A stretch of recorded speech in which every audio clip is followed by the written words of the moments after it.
जनता जिंदाबाद जिंदाबाद जिंदाबाद हमारी जनता जिंदाबाद जिंदाबाद जिंदाबाद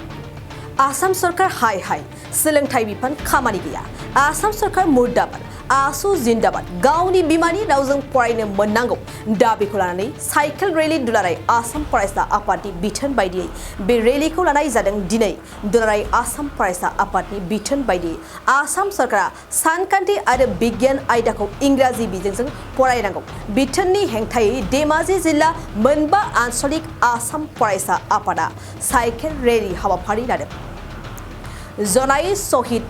बेदिनिफ्राय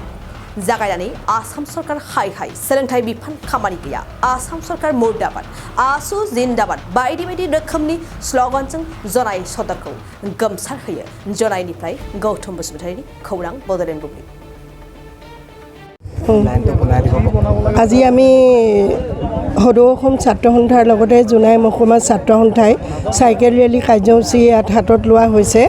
আমিও দেখিছোঁ যে আমি আমাৰ অসমৰ যিটো মানে অসমীয়া ভাষা মাধ্যম সেই মাধ্যমৰ মানে বিৰোধিতা কৰা যেন আমাৰ লাগিছে গতিকে আমি ইয়াক এমাহজোৰা যি আমাৰ কাৰ্যসূচী সদৌ অসম ছাত্ৰ সন্থাই কৰিছে সেই কাৰ্যসূচী মতে আমাৰ চৰকাৰৰ যিটো হঠকাৰী সিদ্ধান্ত সেই সিদ্ধান্ত আমি বিৰোধিতা কৰাৰ এটা মানে এইটো কাৰ্যসূচী হৈছে গতিকে চৰকাৰে এইটো বিবেচনা কৰক আমাৰ অসমৰ যি আমাৰ নাগৰিকসকল আছে অসমৰ যিসকল আমাৰ শিক্ষিত নিবনুৱা আছে নিবনুৱাসকলে যাতে তেওঁলোকৰ যিটো পাঠ্যপুথিৰ মাধ্যমৰ জৰিয়তে আমাৰ যিটো ইংৰাজী মাধ্যমটো ইয়াত সোমোৱাই দিছে অসমীয়া মাধ্যমত গতিকে এইটো এটা মানে অন্যায় হোৱা যেন মোৰ লাগিছে আমাৰ অসমীয়া সমাজৰ কাৰণে সেয়েহে আমি চৰকাৰক শিক্ষামন্ত্ৰী বা অসমৰ মুখ্যমন্ত্ৰী ডাঙৰীয়াৰ প্ৰমুখ্যে আমি জনাব বিচাৰিছোঁ যে এই তেওঁলোকৰ যিটো সিদ্ধান্ত অকণমান চিন্তা চৰ্চা কৰি তেওঁলোকে ইয়াক বাতিল কৰক নহ'লে আমাৰ এই উঠি অহা আমাৰ নৱপ্ৰজন্ম কেতিয়াও হাত আপতি বহি নাথাকিব আৰু সমূহ অসমবাসী ৰাইজে আমাৰ ছাত্ৰ সন্থাৰ লগত আছে গতিকে এইটোকে মই আজি मोनसे गोजोनथाव खौरां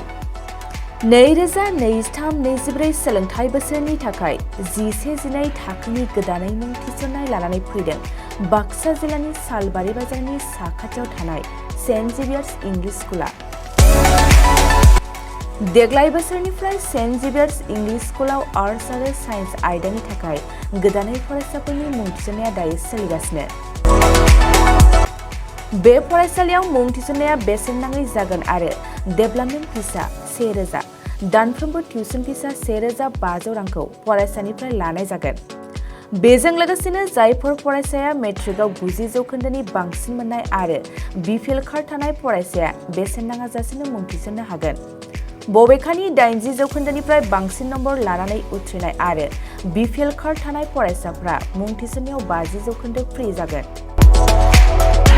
बेबादिनो उननि जौखोन्दो लानानै उथ्रिसारनाय आरो बिपिएल कार्ड थानाय फरायसाफोरनो रेहाय होनाय जादों लोगोसे बे फरायसालियाव फरायसाफोरनि थाखाय हस्टेलनि खाबुबो दं गोसो गोनां फरायसाफ्रा सेन्ट जेभियार्स इंलिश स्कुलाव 11-12 थाखोनि गोदानै मुं थिसननायनि बागै आबुं बाथ्राखौ मिथिनोब्ला नैबे मबाइल नम्बर 9954427791 आव थोंजों सुलाद लानो हागोन